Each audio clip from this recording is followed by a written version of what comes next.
Warning. This chapter had inappropriate content in it, so I have taken that out and rewritten it to the best of my abilities. To see it in its entirety and unchanged, please visit the link in the descriptions. Thank you.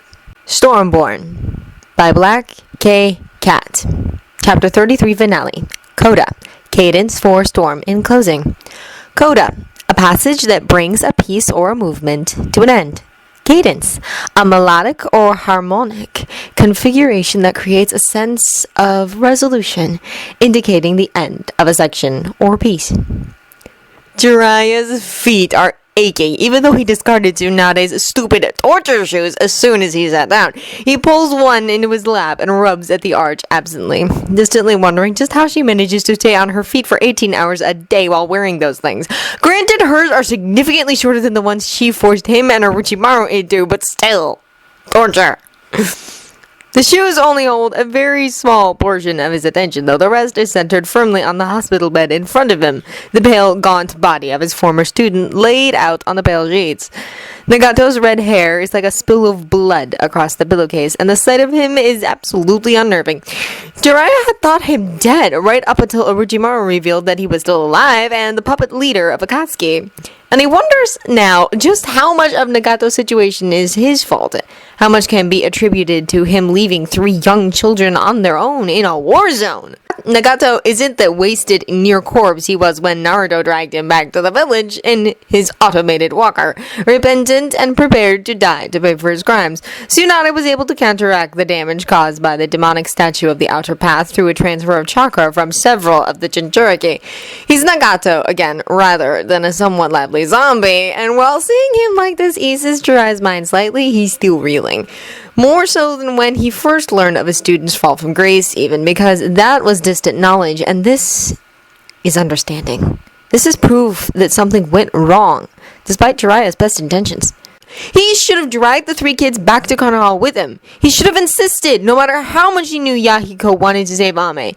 Even if it would have put them closer to Zanzo, who'd eaten Hanzo, and the thought still makes Jiraiya's blood boil with impotent fury.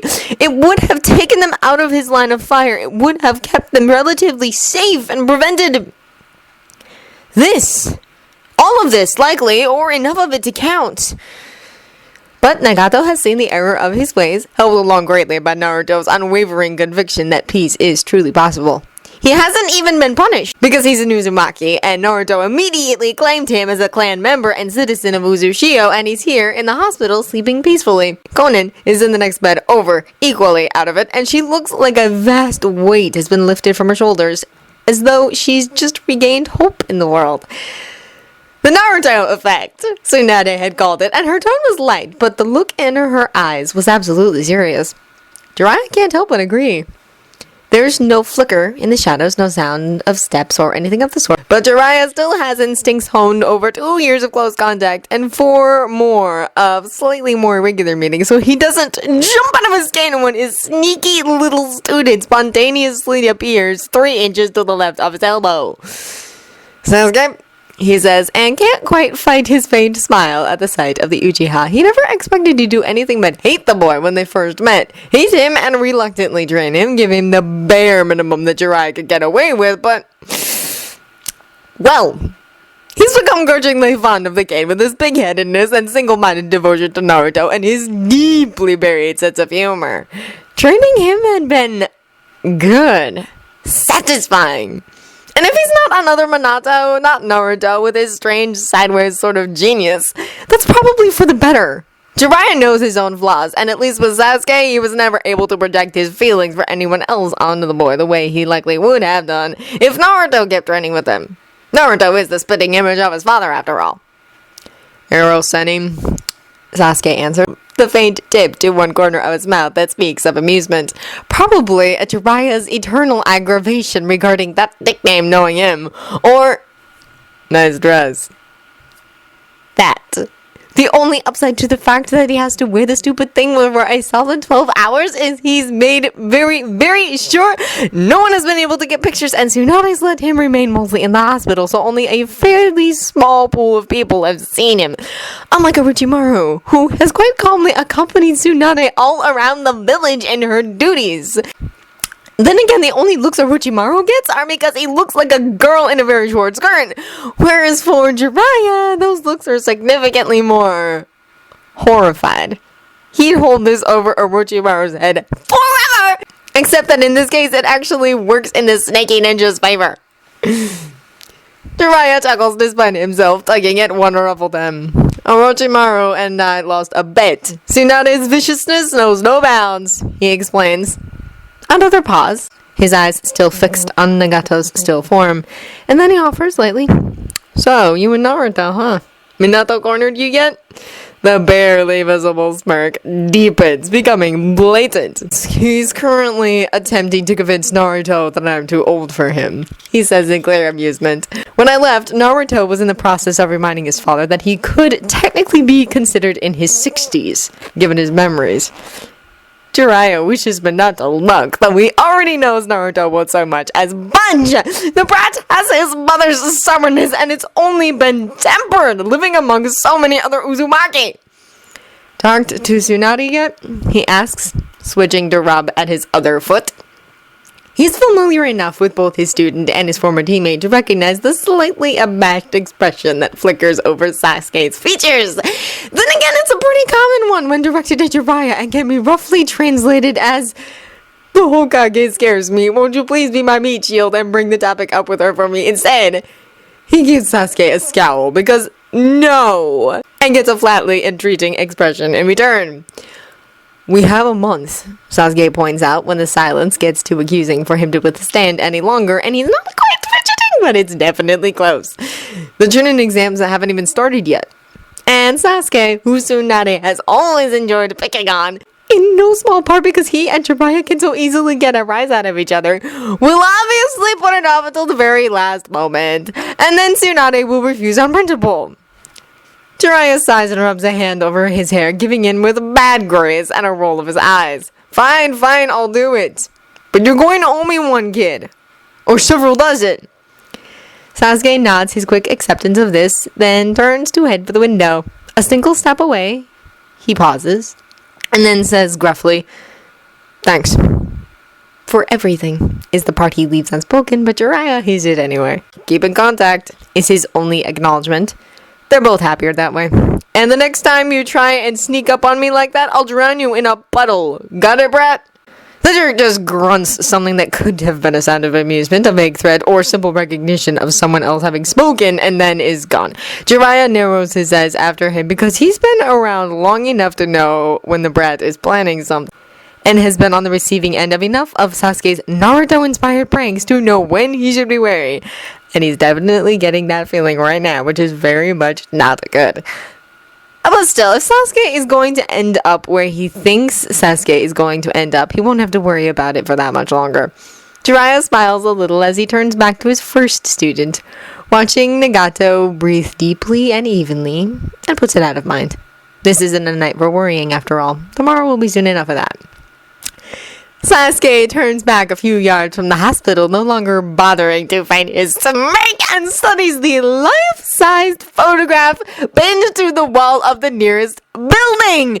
Pink and ruffles, and a perilously short skirt and nurse's cap perched atop shaggy white hair, and the image is scarring, but it's sheer gold as far as mortification goes. He pats it with an evil chuckle, casts his gaze over the hundreds of copies in various sizes pasted all across Konoha, and heads off with a quiet snicker and a song in his heart. His work here is most definitely done. Let that old pervert just try to use him as Kunoichi bathhouse bait ever again. And this time, Sasuke gets the last laugh. The wind is rising, making the treetops dance and sway as the moon sails between tattered clouds overhead. Stars are coming out, and the air is cooling rapidly without the dense cloud cover of the past week. Konoha is quiet under its blanket of collective exhaustion, and the few people Naruto has passed on the streets have all looked as though they're headed to bed. They won, and the cost was dear, but no one knew what it could have been. Only a handful of casualties given the powers present on the battlefield, and Naruto mourns those lost, of course, but Uzushio's fall is foremost in his memories. In comparison to that, the last large battle he took part in, this one was an overwhelming victory. Naruto tips his head back, watching the slow movement of the clouds above, and breathes out slowly. He's finally shaken his father, who had been persistently tailing him for the last hour with various, mostly petulant, arguments as to why Fugaku's son isn't someone he should be dating. Honestly, it's more amusing than anything, especially since Naruto is well aware that Namikaze Minato, Konoha's first Yellow Flash, and Yodame Hokage would be more than capable of putting up a better argument than... But his haircut is stupid! If he truly objected, he's just being a father. No one's ever done that for Naruto before, and he's finding that there's rather a lot he's willing to put up with for the sake of that. But he's alone for the moment, and that's fine. Sarutobi is at the memorial, saying his goodbyes to all the family and friends he's lost. Kagami is gone, having cheerfully abandoned the village to follow his son, who has apparently, as far as Naruto can gather, eloped with Kakashi. Hashirama and Tobirama are both with Tsunade, walking the village one more time. Haku, Gaara, Killer Bee, and Utakata have ensconced themselves in an inn with the rest of Uzushio's Genin teams and Jonin Sensei, while Fu and Yugito and their new Kunoichi friends hit the baths. Karin, with Roshi's assistance, escorted the rest of the Uzushio nin back to the city once she was satisfied that Naruto wasn't about to cause another world war. It's likely she'll depose Kimimaro before the night is through and have Uzushio running like a well-oiled, if slightly off-kilter, machine by the time he makes it back. It's amazing having them all here. Having his past and his present meet and then clearly thrive, and there doesn't seem to be a way to separate them any longer, even if Naruto wanted to. The Whirlpool Shinobi have mixed with the Leaf and struck up fast friendship, just as they did in the past. It makes something warm settle in Naruto's bones to see Fu and Tenten joined at the hip, or Shizune and Utakata commiserating as they walk, or Gaara surrounded by a knot of Genin from both villages. The past isn't repeating itself, not exactly. This isn't quite how it used to be. There's no overwhelming tension now, no breathless sort of danger that speaks of war on the horizon. It was a little touch and go earlier when A descended on Konoha like a particularly indignant thunderstorm and demanded to know where his brother was.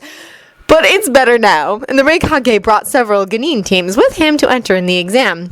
Tsunade has even sent Onoki an invitation to participate in either the exams or their impromptu summit, despite the tension between their villages, and it feels like peace. Like a start, and that's enough. That's the first step. A breath of sea wind in the darkness, sharp with salt and carrying the heat of sun-warmed golden stone, and Naruto pauses, breathing it in with a smile. He closes his eyes, and Uzushio hums around him like a second skin, an aura of home and dear and mine, always, and peace, finally.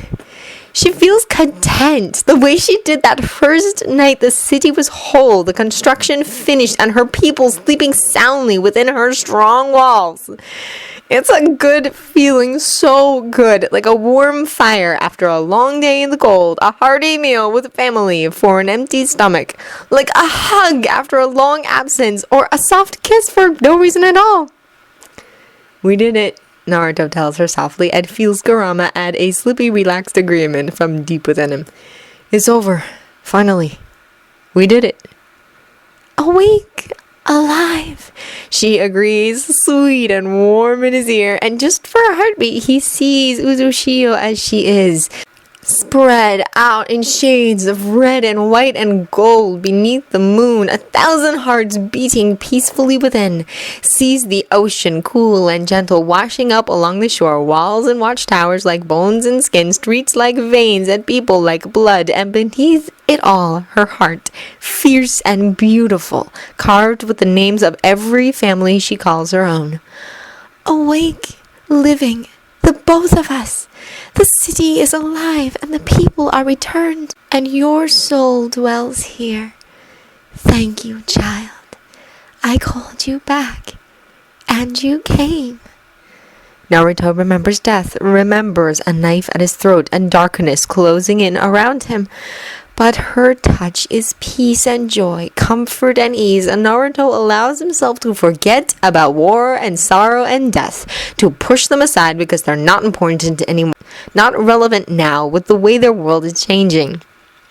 He closes his eyes, cradled by the sea wind from his home, and Uzushio's heart beating away alongside his own, and Naruto thinks of happy times. Haku and Gaara and Sasuke, red rooftops and white stone and golden brown streets beneath the sun, storms rising above the sea and immense in their power, people and moments and sights that will always be with him, always held close to his soul because they're so very precious to him.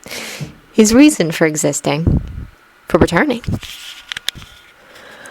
Always, he promises with a smile, and it's the easiest thing he's ever done. I'll always come back to you. How could I ever do differently? It is our promise. Uzushio agrees and lets him go in a swirl of sea wind and laughter and the trembling, awe-inspiring power of a storm, tightly leashed. And Naruto laughs along with her, stepping forward, and it feels like entwined fingers gently pulling apart, but right there to grasp if he needs them. Always there, no matter what. So warm and gentle and welcoming, and this is home. This is everything Naruto has ever wanted, all he's ever worked for. Home and safety and family and peace, and maybe it isn't perfect. Maybe it won't ever be, but it's enough. It's enough, and he loves it fiercely, ferociously, with all that he has. With all that he is. There's only one promise left to honor, made to Mito on the night he became Uzukage the first time, and Naruto grins as he heads down the street because it's already halfway to fulfilled. And that's a good start. The lights are still on in Sasuke's apartment when he slips through the window, and Sasuke himself is leaning against the kitchen doorway, a mug of green tea cradled between his hands. He's watching Naruto, expression calm and faintly tired, but alert. And when Naruto smiles at him, he smiles back and sets his tea aside, crossing the floor with 3 swift steps. Finally got away? He asks dryly, reaching out. Naruto laughs, taking his hand and allowing Sasuke to pull him in close. The pervert sage nabbed him, he admits. I think he noticed how close I was to simply stringing Dad up in a tree or something just to shake him off. Sasuke snorts softly, leaning, and Naruto leans up to meet him in a soft, slow kiss, sliding his fingers into dark hair and gripping gently. The Uchiha makes a low, rough sound, arms tightening around him and fingers grasping, and Naruto nips at his lower lip and licks into his mouth, the slow slide of fingers along his sides, sending heat curling pleasantly through him. Another kiss, slick and deep and messy, but all the better for it, and Naruto laughs as he pulls away slightly. Sasuke makes a dissatisfied noise, pressing his mouth to the skin of Naruto's throat and scraping lightly with his teeth, and Naruto's eyes fall shut as the curling heat becomes a flood of sparks down his spine. But it's still not enough to entirely distract him from what he wants to say, and he uses his grip on Sasuke's hair to gently pull his head up so their eyes can meet. He's been practicing for this all day, planning his words and his tone and a way to couch it that's both cool and nonchalant, but in the end, with those hot dark eyes on him and every emotion written clearly on Sasuke's face, all of that vanishes like so much smoke. Naruto's breath catches in his throat, his heart heavy hot in his chest, and all he can manage to say is, "Come with me. When I go back to Uzushio, come with me." And Sasuke smiles, not small and slight and half smirking, but full and warm, and traced with laughter as he steps backwards, pulling Naruto right along with him. "Of course, Nob," he says, as though there was never a question, and maybe there wasn't. "Jiraiya is going to ask Tsunade to make me ambassador." A surge of elation like a storm touching down to earth like a whirlpool to sweep him up in joy and warmth and yes!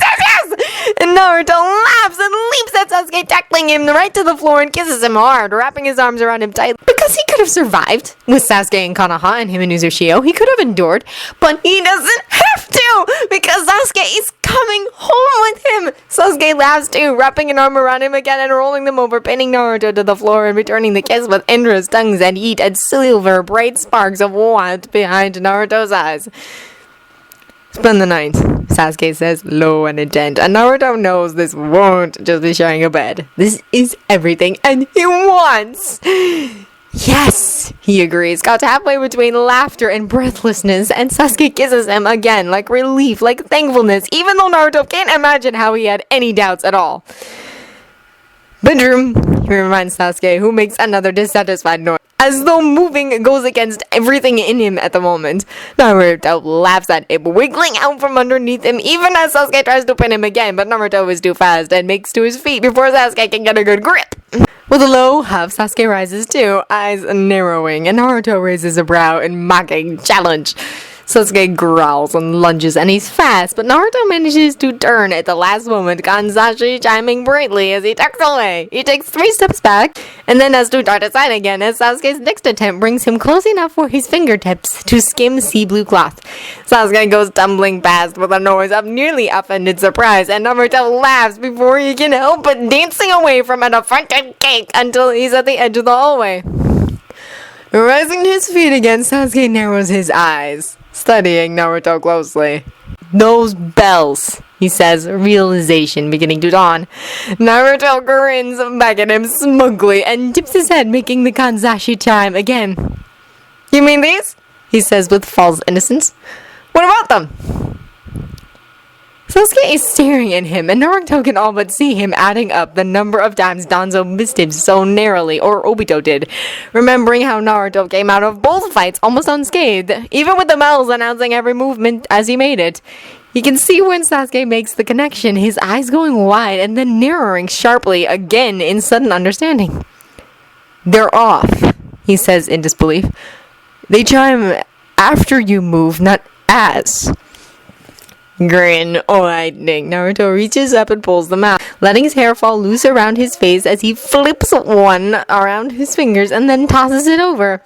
Sasuke catches it and turns it around, studying the tiny, inconspicuous seals laid into the glossy wood. An Uzushio special, Naruto affirms impishly. Uzumaki Mio was the best at what she did. And she was a shinobi. Believe me, those aren't just pretty sticks. People don't even realize they're listening to the bells most of the time, and it throws their attacks off. Brilliant, right? Deadass, I don't know whether to be impressed or accuse you of cheating, Sasuke says, incredulity coloring his tone, but when he looks up again, there's humor in his eyes. Kage! Naruto insists, affronted, and tugs the other Kanzashi at his boyfriend in mild irritation. I am the Kage, damn it! You can't call me that anymore! But Sasuke is laughing at him, if silently, and he catches the ornament before he can stab him and lays both carefully on the low table in front of the couch. When he looks up again, the humor has shifted into heat, and Naruto finds it suddenly hard to breathe. Bedroom, Sasuke says, lowly. The day is bright, the sky completely clear for the first time in over a week, and the warmth rises from the damp earth to fill the air with a smell of wet summer. Naruto stands on a balcony overlooking the square with the rest of the Kage and village leaders, hands braced on the warm stone railing in front of him as he looks out over the gathered shinobi. The Genin teams are in the first row, assembled with their Jonin instructors behind them, and each of them stands tall and proud, chins lifted. The rest are behind them, shinobi from all the major countries and several of the smaller ones, standing in formation and staring upwards to where their leaders are waiting. The gray and blue formal robes are heavy, but it's a good weight, meaningful. Naruto tips his head a little, scanning his own forces, and smiles as Mio's Kanzashi chimes softly. This is a first, almost unheard of, to have so many leaders all gathered in one place, regardless of old grudges. And maybe it isn't easy, maybe there are still tense silences between some and uneasy truces between others, but when 5 of the most powerful nations come together and say, enough fighting, enough war, we want peace. Well, people listen. And if they don't want to be left behind, they agree. A good day for speeches, Terumi May murmurs from his left, leaning back against the wall with her arms crossed over her chest. She's smiling, small and satisfied, and her gaze is on her ninja as well. There's a light to it, pride and contentment, and Naruto lets himself smile back because whatever Kiri used to be, it's changed now, and Naruto is more than willing to accept that. A good day for peace, he agrees, and grins as he catches Haku watching him. He twiddles his fingers in a short, cheeky wave, and Haku huffs visibly, eyes narrowing in wordless chastisement. But it's not nearly enough to stop Naruto from being himself, and he just beams back, hearing the muffled laughter from his father, who's grouped with the other resurrected Hokage on the other side of the balcony. Even Kabuto is present, though he's keeping back to the shadows below, and Naruto feels so perfectly settled, he's not sure there are words for it.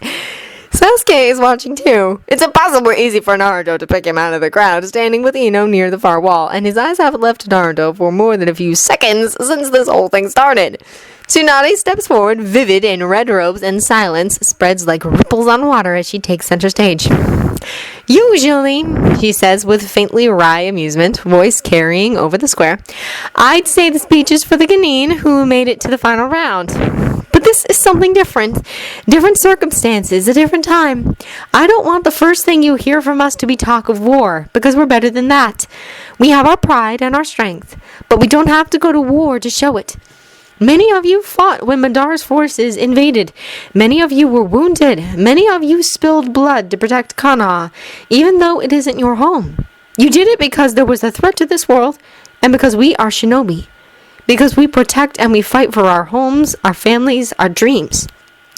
A low cheer from too many throats to pick out those responsible, and it makes Naruto smile. Makes his heart twist in his chest 2 sizes too large.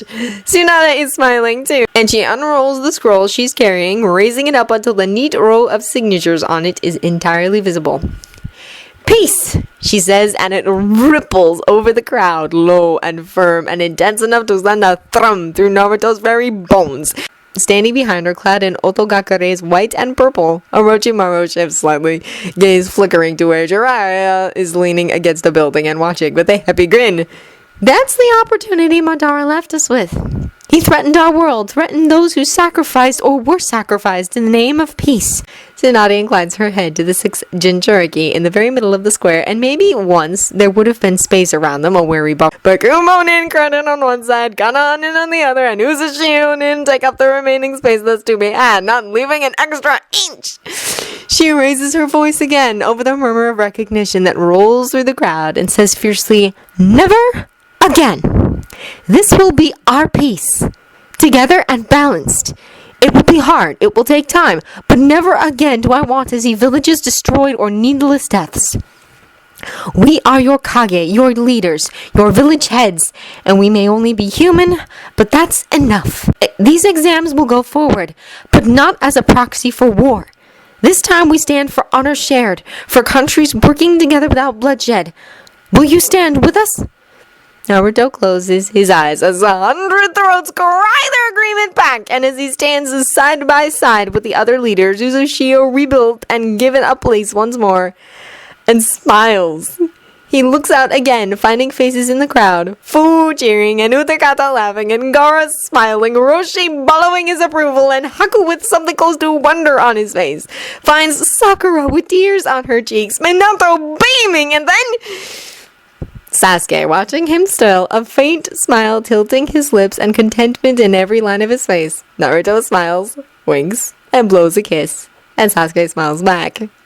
This isn't the end of it. There will be hard work ahead of them to keep this peace treaty strong. Failures and petty arguments and days where it seems like everything will come down crashing around them. But Naruto knows bone deep and soul steady that there will never be a time when it won't be worth it. Not for peace. Not for a world where they don't have to make senseless sacrifices. Not for a world where there will be no more villages lost or lives wasted. For peace. For a world where they can live and love and build their dreams. That is worth every moment of work and hardship. And Naruto lifts his smile to the sun above and adds his voice to the cheer.